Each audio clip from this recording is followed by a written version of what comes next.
everyone. Welcome to SST College of Arts and Commerce. This is SST Edupedia. I am Assistant Professor Padma Deshpande, and today I am going to teach the subject Production and Total Quality Management. This is SYBMS SEM 4 subject. So in this I am going to talk some concepts about production management, the basic concepts of production management.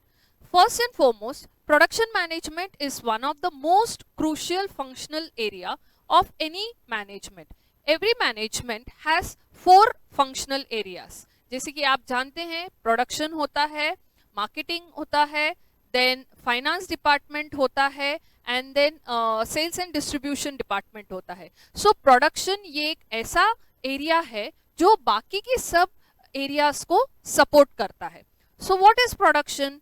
Production is basically the conversion of inputs and raw materials into finished goods, and it is a step-by-step conversion. यहाँ पे क्या होता है? First, the raw material gets converted into a semi-finished good or into some finished goods, and then the finished good is then further sent to the customer. It is distributed to the customers. So what happens is production management helps in the creation of time and time utility. उस product को एक utility create होता है और वो product right time पे customer को available करके देने का काम जो होता है वो प्रोडक्शन मैनेजमेंट की हेल्प से होता है.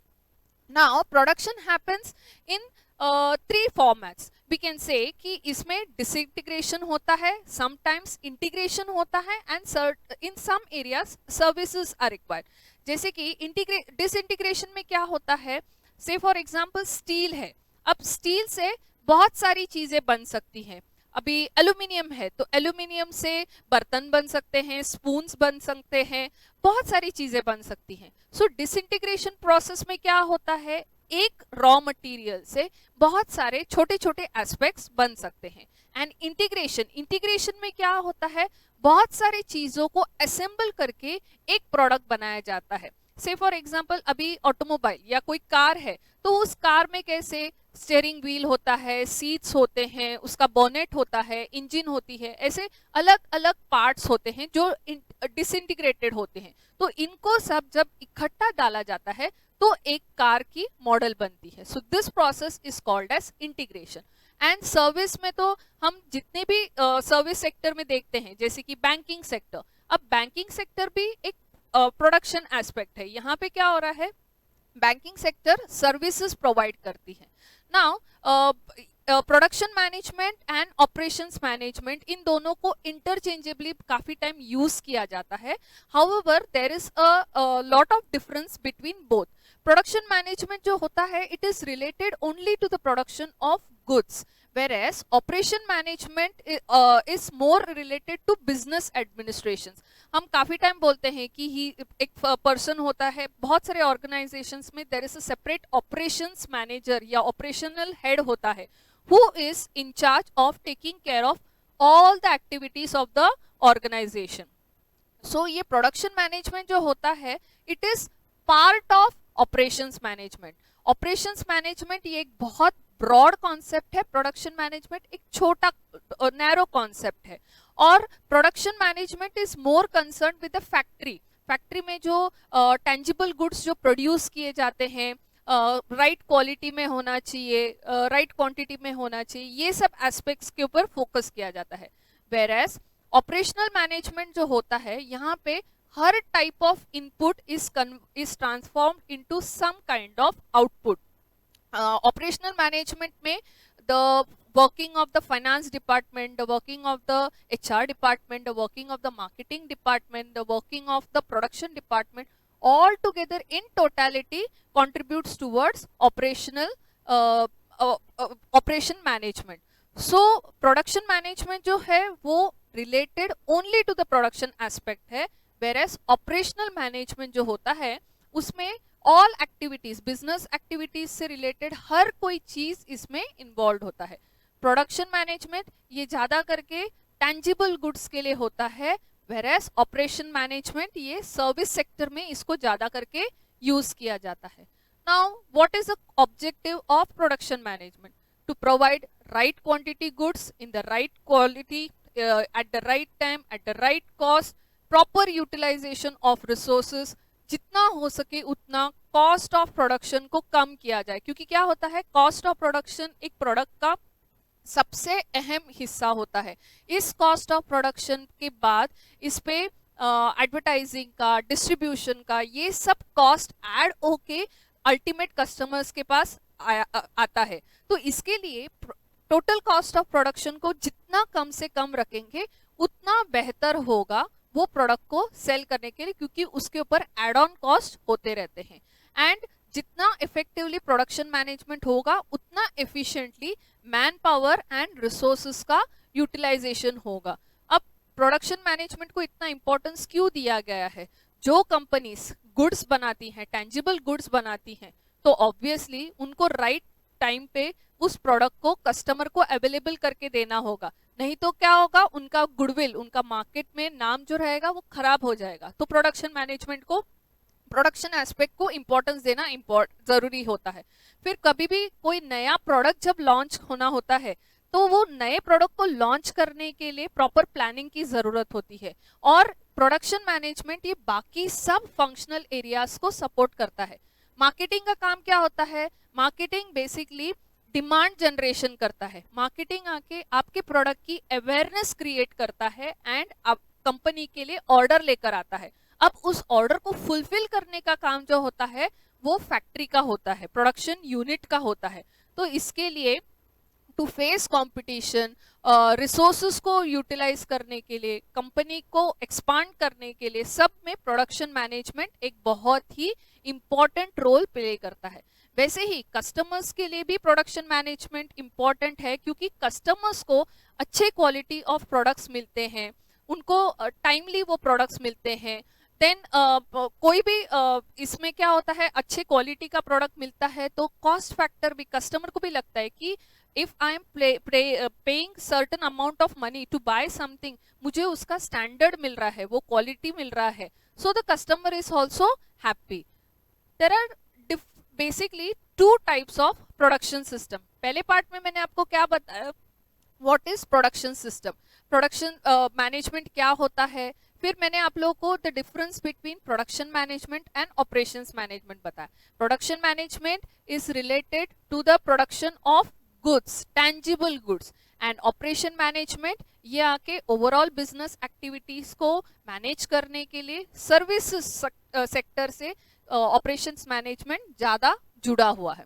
Now production is basically done in two aspects. एक होता है इंटरमिटेंट प्रोडक्शन सिस्टम और दूसरा होता है कंटिन्यूअस प्रोडक्शन सिस्टम. अब let's understand what is the difference between intermittent and continuous production system. Intermittent production system वो होता है जो ब्रेक्स में होता है, मतलब इंटरवल्स में होता है. यहाँ पे प्रोडक्शन फ्लो कंटिन्यूअस नहीं होता है. गुड्स जो होती हैं, जो मैन्युफैक्चर की जाती हैं, वो अकॉर्डिंग टू कस्टमर्स के रिक्वायरमेंट के हिसाब से होती है. तो यहाँ पे मैंने 3 types of intermittent production system आपको बताया है. एक है प्रोजेक्ट प्रोडक्शन फ्लो, दूसरा होता है जॉबिंग प्रोडक्शन फ्लो एंड तीसरा होता है बैच प्रोडक्शन फ्लो. अब ये प्रोजेक्ट प्रोडक्शन फ्लो क्या होता है? मान लीजिएगा कि एक एयरपोर्ट का प्रोजेक्ट है, तो ये एयरपोर्ट का प्रोजेक्ट यानी यहाँ पर एयरपोर्ट बांधना है, तो that will be considered as a project. Road building, that will be considered as a project. मतलब ये प्रोडक्शन, यहाँ पे मैन्युफैक्चरिंग जो हो रही है तो वो क्या हो रही है, वो उस जगह पर एक स्टेशनरी जगह होगा, उस स्टेशनरी जगह पर जाकर उस प्रोडक्ट को मैन्युफैक्चर किया जाएगा. अगेन ये कैसे है, इट इज अ कॉन्ट्रैक्ट. अभी एयरपोर्ट बनाना है तो गवर्नमेंट ऑफ इंडिया है या कोई भी देश का गवर्नमेंट जो होता है वो किसी को ये एयरपोर्ट बिल्डिंग का काम देगी, कॉन्ट्रैक्ट देगी. तो ये इसके लिए it is a specific job which is done according to the customer needs. और एक अगर एग्जाम्पल दूं तो इसमें इंटरमिटेंट प्रोडक्शन सिस्टम में अभी से फॉर एग्जाम्पल आप ज्वेलर के पास जाते हो, सोनार के पास जाते हो, तो सोनार क्या करता है, उसके पास गोल्ड होता है, हमें जो डिजाइन चाहिए होता है उस डिजाइन के हिसाब से वो हमको ज्वेलरी बना कर देता है. सो यहाँ पे क्या है, does he make the same pattern of jewellery? No, he makes the jewellery according to the need of the customer, according to the size, shape, quantity, हर चीज, डिजाइन, हर एक जो चीज होता है वो कस्टमर के नीड के हिसाब से होता है. सो इस इंटरमिटेंट प्रोडक्शन सिस्टम में क्या होता है, the flow of production is not continuous. बहुत सारे variety and designs of goods can be produce, but इसका वॉल्यूम जो होता है वो कम होता है, और इसमें generally normal general purpose machineries को यूज किया जाता है. अब मैंने आपको बताया जैसे कि ये इंटरमिटेंट प्रोडक्शन सिस्टम में 3 टाइप्स होते हैं, project production system, job production system and batch production system. Project production system में construction of airports, roads, buildings, dams etcetera आता है.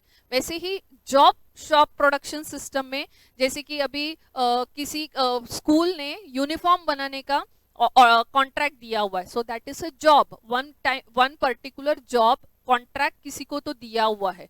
देन से फॉर एग्जांपल कहीं पे स्पेशल मशीन्स मैन्युफैक्चर करके देने को कहा जाता है, तो that is a job, one time activity according to the customer requirement.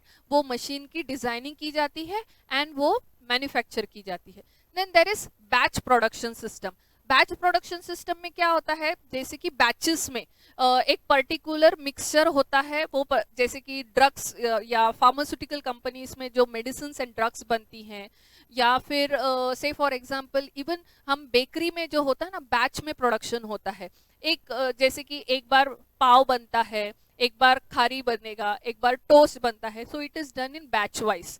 Okay, pastries बनते हैं, अलग अलग चीज बैचेस में बनाया जाता है.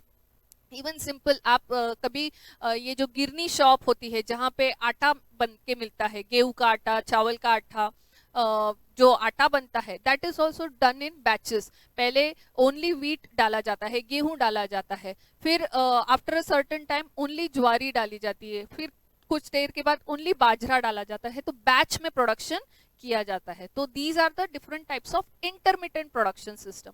और एक प्रोडक्शन सिस्टम है that is called as continuous production system.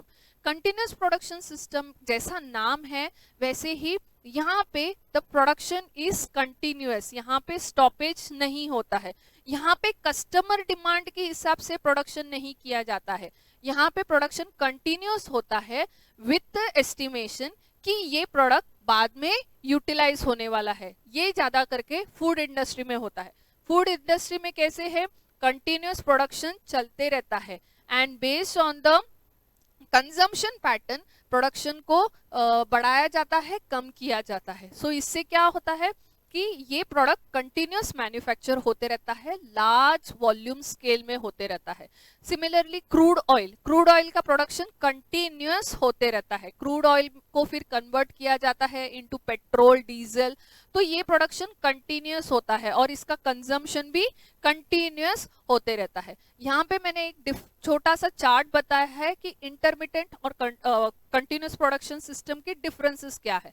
तो सबसे पहले बात तो आता है the nature of product. So in nature of product the goods are produce in intermittent production system, मतलब ब्रेक में होने वाला प्रोडक्शन सिस्टम. यहाँ पे गुड्स जो होती हैं वो manufacture according to the customer need होती है. ये सिस्टम बहुत ही, this system is very flexible and यहाँ पे दिस सिस्टम ये जो प्रोडक्शन होता है वो स्मॉल स्केल में होता है and wide variety of products can be manufactured. Whereas in the continuous production system it is based on demand, forecasting and ये स्टॉक किया जाता है. मतलब फूड प्रोडक्ट्स जो होती हैं, फूड जो होता है, जैसे कि से फॉर एग्जांपल गेहूं को उगाते हैं, चावल उगाया जाता है, ये क्या होता है, सीजनल ये चीजें हैं, इसको एक साथ सीजन के हिसाब से इसकी फार्मिंग होती है एंड देन इस प्रोडक्ट को स्टोर किया जाता है और इसको साल भर यूज किया जाता है. सो यहाँ पे लार्ज स्केल प्रोडक्शन होता है, लार्ज स्केल डिस्ट्रीब्यूशन होता है, लार्ज स्केल स्टोरेज होता है. कंटिन्यूअस प्रोडक्शन सिस्टम में there is no flexibility and only one particular type of product can be manufactured. यहाँ पे इंटरमिटेंट प्रोडक्शन सिस्टम में स्पेशलाइजेशन की ज़रूरत पड़ती है, कारागिरी की ज़रूरत पड़ती है, क्योंकि हर एक प्रोडक्ट यूनिक होता है and according to the customer demand होता है। Whereas in continuous production system कोई स्पेशलाइजेशन की ज़रूरत नहीं है। एक बार प्रोसेस समझ में आ गया, प्रोसीजर समझ में आ गया, तो the workers can take care, they can handle the job. Then locational change वगैरह जो होता है वो आके in intermediate production system easy है, मतलब मशीनरीज ज़्यादा नहीं लगती हैं, कोई स्पेशलाइज्ड मशीनरीज नहीं लगती हैं, एंड ये जॉब बेसिस पे होता है। Whereas in continuous production system huge machineries are required, इसका लेआउट फिक्स होता है, इसमें इन्वेस्टमेंट्स बहुत ज़्यादा होती हैं, तो इसको कहीं भी शिफ्ट नहीं किया जा सकता है। Now, what are the factors that influence the choice of a manufacturing system? So, there are n number of factors, जैसे कि there should be regular supply of raw material, then what is the volume of products that needs to be manufactured in continuous production system, especially like food articles and all. It is produced in huge volume, so there has to be this production system will be continuous. Whereas when goods are produced in less quantity and unique designs, they are having unique designs, unique patterns according to customer specification, then it is produced in small quantity. Then the third aspect is the capacity of the plant. In intermittent production system, the plant capacity is less, and minimum products, unique products according to the specification of the customers are produced. Whereas in continuous production system, the capacity of the plant, the output of the plant is very huge. Flexibility wise, again intermittent is more flexible, whereas continuous production system, it is less flexible. In terms of equipments, intermittent requires wide variety of equipments, and different unique products can be manufactured, whereas in continuous production system, limited but huge investment equipments are required. Then the external forces, जैसे कि competition कैसे है, demand कैसे है, economic position कैसा है, then other expenses, factory overhead expenses, electricity consumption, other factors जो होते हैं, then man power that is required, ये सब फैक्टर्स इन्फ्लुएंस करता है for making a choice of different manufacturing system. So basically today in this first chapter, I briefly explained to you about certain concepts of production management, then what are the different types of production management, the difference between production management and operations management. To learn more, stay connected, and we will continue with this chapter in the next session. Thank you.